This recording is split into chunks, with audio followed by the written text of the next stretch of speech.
Okay guys, hello. So another surplus review with Philippine Ricochet line. Nakita niyo yung Mosin na gun ko. No? So nung bago dating si Charles dito, ang kwento niya, nakita mo yung oil, ano ko, di ba? Okay, can. Oil can. Naka-display katabi ng gas. Yan, sabi niya, pang Mosin na gun to eh. Sabi ko, yeah, meron akong Mosin. Nagulat siya, di ba? Nagulat ka. Correct. May Mosin na gun ka? Sabi ko, meron 4.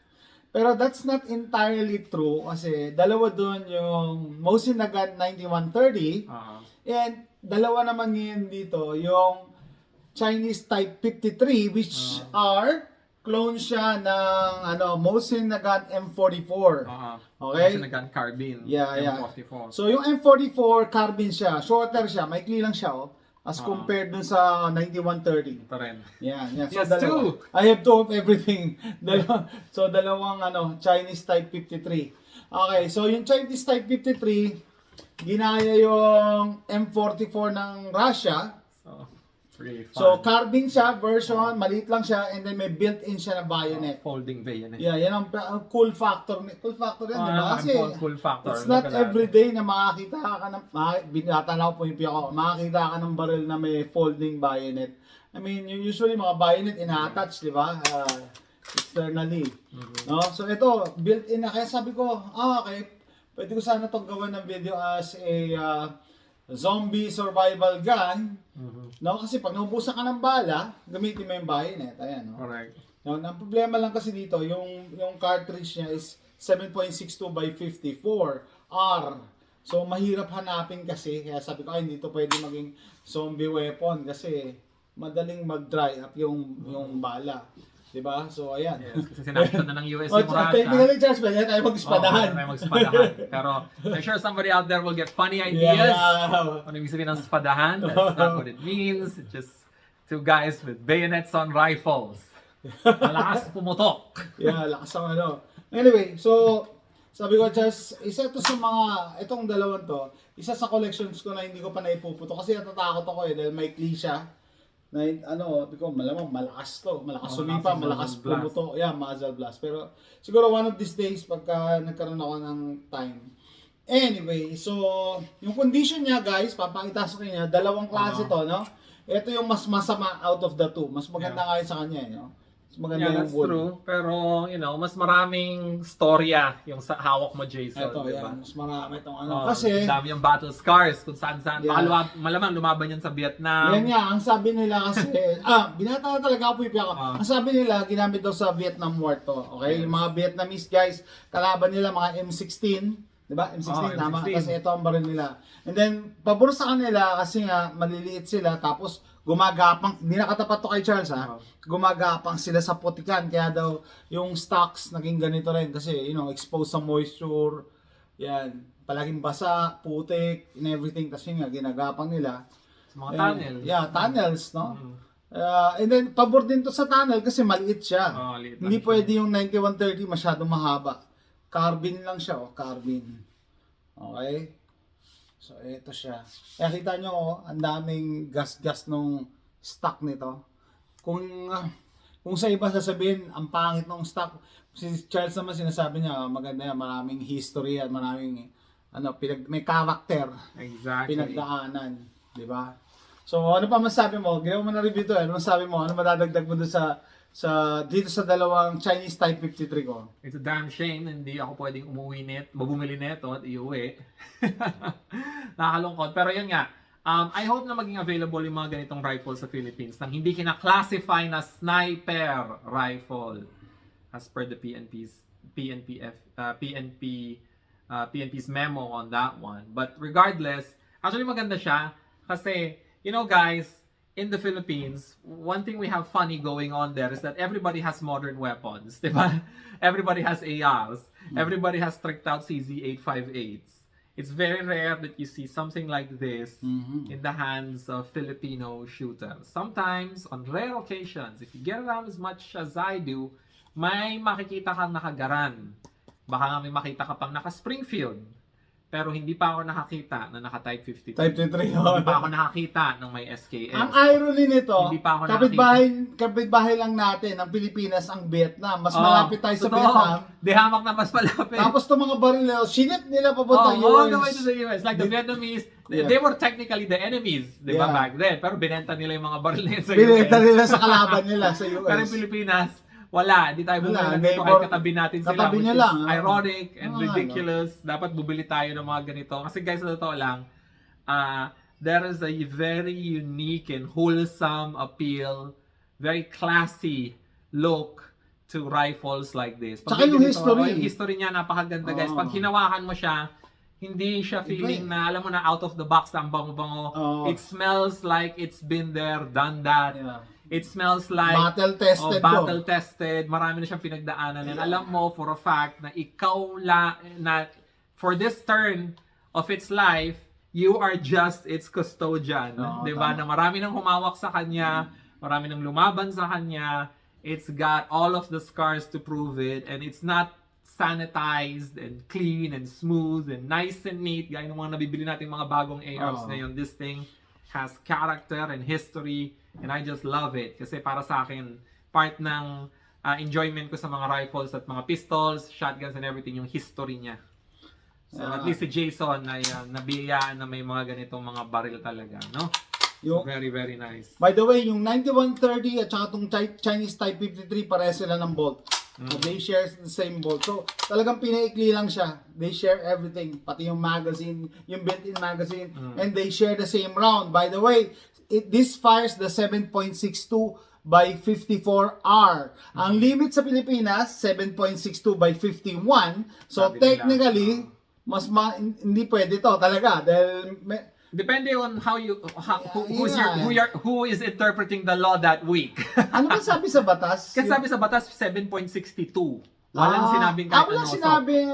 pwede yung 7.62 by 54R, Pero- pero meron din tayong memo na sinasabi Yung na ayaw PNP nila yung 30-06, Aha. which is also a form of Yung PNP ang 7.62, nagsasabi, 30 tama. caliber. So, sabi ko nga sa iyo, it really depends on who's going to interpret it that week. Okay. So yung Oo. PNP ang nag-set ng guidelines na 7.62 by 51. Sinabi lang nila yun, but according to the law, it's 5.56 nothing and 7.62 nothing. So wala silang sinabi kung ano yung cartridge length. Oo. Kasi technically, ang mga Russians at mga Soviets mahilig sila sa 7.62. Yeah, pati yung pistol nila, yung pistol nila, 7.62. Tokarev, 7.62 by 25. Yung Nagant revolver nila, ano 7.62 Nagant ang tawag doon. 7.62 Nagant. I think it's by 35. Aha. Tapos meron ka rin 7.62 by 39. Mga Russian. Tapos meron ka rin 7.62 by 54R. rimmed. So, ang hilig nila talaga sa 7.62 hilig eh. nila, oo. Kaya ako totoo parang nakakatawa nga yung batas natin na dapat inaalaw niya lahat yung mga yon. Pero, I've never seen Russian arms, surplus arms being sold in the Philippine market. Isa pa sa sadly. irony niya, nakikita ko, ang daming anti-American, pro-China, pro-Russia, pero hindi wini-welcome yung mga totoo. pro-Russian, pro-Chinese na equipment. Exactly. Alam mo kung pro-China ka sa Bawal. Pilipinas? Guys, you should do something appealing and Oo. say that we should import Chinese arms in the Philippines. Alam mo kung ginawa niyo yun, matutuwa pa ako sa inyo. At least may tulong kayo, di ba? May tulong kayo sa Philippine gun Kasi, privileges. may diba? nagsasabi, lilinawin namin. Well, yan, pro-China, ganyan.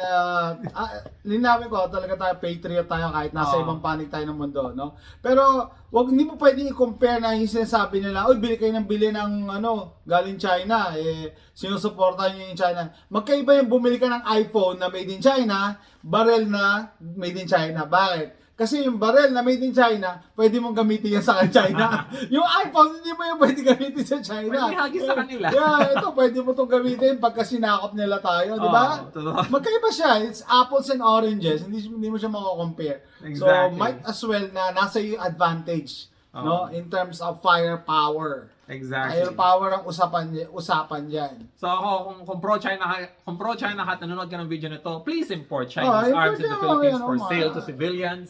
we'd like you a lot more for it if you did that. Yeah. Okay, syempre alam mo naman tayo, pro-Philippines tayo, Jason. Yeah. Kaya ako, masaya na ako sa mga ito. So salamat pala for showing me your collection, letting me And try a touching few, it and smelling it. and smelling it and sleeping with it. It's so beautiful. Yeah. Natutuwa talaga ako. Ang ganda. So si Jason kasi mahilig siya sa mga historic firearms. He doesn't show everything. He has so much, but a lot of his collections are actually surplus. Hindi popular So, yung nakakatuwa. ganito, no? Yung pagko-collect ng mga lumang firearms. Pero hopefully, dumami tayo, nakaka-appreciate ng ganito. Kasi history yan eh. Hindi dapat ina-erase yung history. Dapat we learn from it. Dapat matuto tayo, di ba? Na-appreciate ko nga yung, craftsmanship ng mga sinuunang tao nung ginawa nila to eh. Imagine niyo naisip na nilang gawin to. Wala pa nun mga AutoCAD tsaka mga computer. Pero yung design ng bayonet eh, bumibilib talaga ako. Built in eh, no? Tsaka ang tibay niya. Yeah. Hindi siya yung pipitsugin. Ito naman talaga tong bayonet na to, pwede mong pamputol ng puno. Oo eh. nga, no? Sobrang tibay nung build niya. Yung type ng metallurgy na Tsaka ano nila. yung bluing niya. Tsaka yung locking mechanism. Locking mechanism. Hindi siya very makalog solid. kahit Hindi siguro siya iputok makalog. mo to. Kalog mo ngayon, hindi. Ang kumakalog pa itong bolt eh. Pero ito hindi oh. Tibay talaga siya. So yun, I mean, alam nyo guys, it's one thing to see these things from the internet, pero pag nahawakan mo na talaga siya, ibang klase Yeah, talaga. iba, You just iba. feel all of that history, Yung history. and you just know that, this rifle has so many stories to tell. Kung Yes. nakakapagsalita lang siya, naku po. Ang pumapasok sa isip ko, Tagal yung ng mga usapan. Vietnamese na puputok na ganyan, tapos takbo na. Takbo na, Takbo, tapos tago. puputok, tatago, boom. Ganun yata ginagawa nila, guerrilla warfare. Oo, Kaya ganun talaga. hirap na hirap yung mga Amerikano kasi maliliit sila, tapos alam nila yung terrain. Mhm. And this is a powerful round kahit gaano kalayo. Hindi ko alam yung technicality pero sabi mo nga very sila May dun sa optimistic sa site. optimistic sa site. 1,000 meters. Ano ba yung Oo. mga anti-aircraft ba yan, Oh, Jason? layo lang ng ito, range yan. Pero anyway, Oo. so yan po siya no. Pinakita lang namin sa mga natutuwa sa ginagawa namin, yung mga nag-request na more gun videos daw sa amin yan. Ito, surplus Chinese Type 53, hindi ito available sa Pilipinas. It's just a shame. And hopefully nag-enjoy kayo pag sinishare namin online. Kasi ito, pwede natin i-rewatch pa ulit-ulit. Balikan natin pa ulit-ulit. It's not everyday. Sabi ko, nung binili ko to, flooded yung market dito sa US. Sobrang mura. Hindi tayo pwede pala magsabi ng presyo, no? Pero if YouTube is watching, nothing is for sale in this post. Sobrang mura niya. Kaya sabi ko, bili pa ako ng isa. Kasi at the time, dalawa lang yung anak ko eh. So, yun ang inisip ko palagi, kaya dalawa-dalawa. Ipapamana ko doon sa dalawa kong anak. And dumating si AJ. Sabi ko, sana tatlo pala binili Bili ka ko. ng marami pa, Jason. Tsaka wala na akong paglagyan. Nag-reclam na yung misis ko eh. So ito nga, itong farang na to, just in case you want an idea, makakabili na kayo ng 4 na ganito sa isang Glock sa Pilipinas. Tama.